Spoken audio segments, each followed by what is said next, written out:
எனக்கென வந்த தேவதையே சரிபாதி நீ அல்லவா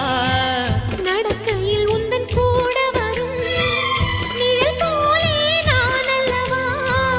கண்ணன் கொண்ட ராதையர ராமன் கொண்ட சீதையர